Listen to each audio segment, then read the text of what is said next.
Hey guys, and welcome to week 2. I'm going to walk you through module 2 to let you know what's going on. So first off, we're going to be back in our folder, which is on the first block folder.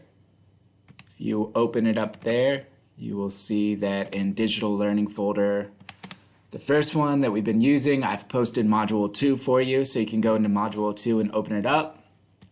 Once you open it up, you'll see what you have to do for this week. For this week, you have to finish The Glass Castle. We are finishing that memoir finally. We started it a couple weeks back and we're finally done with it. You need to be completed with it by March 29th. You see the date up there. March 29th is the due date. I'm going to do the exact same thing that I did last week, which is I will post the quiz on March 27th at 9 a.m. I'm actually going to leave it up for the entire weekend so you can work on that, start that quiz on Friday, work on it maybe Saturday if you don't get to it. I know different people's lives are busy, hectic right now with scheduling, so I'm giving you the opportunity and the open window to complete that quiz when you do.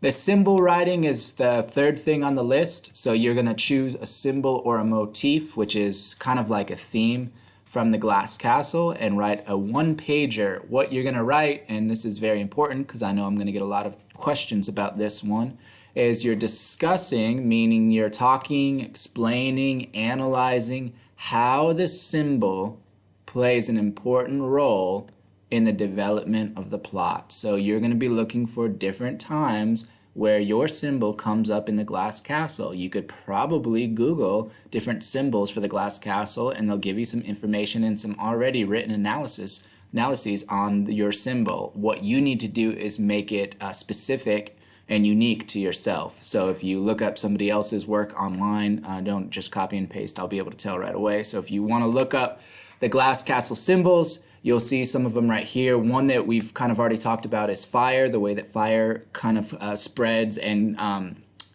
is always with her life throughout the entire novel. The Joshua Tree, the mom talks about that, how the Joshua Tree doesn't need a lot of help or assistance. It kind of just is strong on its own and survives in harsh conditions, very similar to the student, or the kids, sorry, in the book. And then you have the mountain goat, that's her nickname. I'm going to just go through some of these. I'm not going to go through all of them, but the Glass Castle is, of course, the main symbol of the book that is this dream or this hope that one day they will have this safe place, this idea that eventually everything will be okay for the family and they'll live in this perfect glass castle and be protected and be able to have this awesome family. What turns out to be the reality is quite different. So you could write about that if you wanted to in your analysis paper. And like I said, a lot of those symbols have already been written about online, so you can look at those, but make sure that it's your own. For number 4, read and answer the questions for A Road Not Taken. Again, we're dealing with symbols. We're looking at poetry not as literal, but as a symbol. So if you think about a pathway or a road, or you think about a fork in a road or like a crossroads, you're looking at things not literally but figuratively. We've talked a lot about this throughout the semester, the difference between implicit and explicit.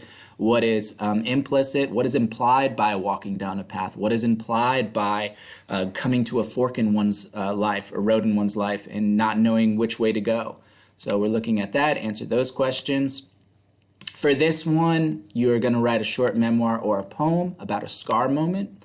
So something in your life that maybe from childhood you dealt with some kind of traumatic experience, whether you fell and scraped your knee, whether you had some type of emotional scar that you really haven't had a Band-Aid for or helped along the way. You're going to be writing about some type of issue or scar from your childhood, or it doesn't even have to be childhood. It could be from a couple years ago. That's fine too. But here are all the instructions for it. I don't think there'll be very many questions. I've already had a few people complete this, but the big thing is when you're writing about your scar moment is this note right here, and I want you to look at it very closely. Please do not write about current abuse of any kind, or it will be reported as soon as I read it. And so if you're writing about currently you're getting abused, then I'm very sorry. I do have to report it. And just know that if you're currently receiving abuse, this writing assignment is not the way to report it. So if you are, you need to report it to the right people, and that's it. Part of the memoir writing is dealing with emotional scars from the past that are still open wounds. So that is this assignment, is kind of looking at the past again, very similar to the memory map, and but a little bit different where it's more personal. What's coming up next week? Looking into the future already. For next week, we will start reading the play, A Raisin in the Sun. I have a PDF of that, and so I'm going to release that PDF. Usually we would walk over to the book room and check out our books, but we're not going to be able to do that, obviously. So I'm going to upload the PDF. You can look at it. You can order the play on Amazon if you want to, or you can find it somewhere somehow. A lot of different websites are doing free books right now because a lot of libraries and different places are closed. So you can maybe go online and check that if you don't like the PDF that I supply you with, because sometimes it can get a little bit annoying reading on a PDF. But if there are no more questions, please continue to reach out to me, talk to me, text me on Remind. I'm going to continue to talk to individual people who are not submitting things. Remember that Module 1 is still open, meaning you can still complete Module 1. And a lot of people have been texting me and saying like, hey, can I still do it? And yes, please complete Module 1, move on to Module 2.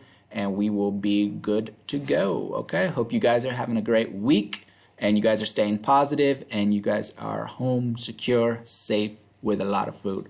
Here is my daughter, Juliana. She just creeped in here, so I don't know what she's doing. She's supposed to be reading books upstairs, but looks like she took a little break. Okay, well, hope you're having a good day on these rainy weather, and I will talk to you soon. I miss you guys. Bye.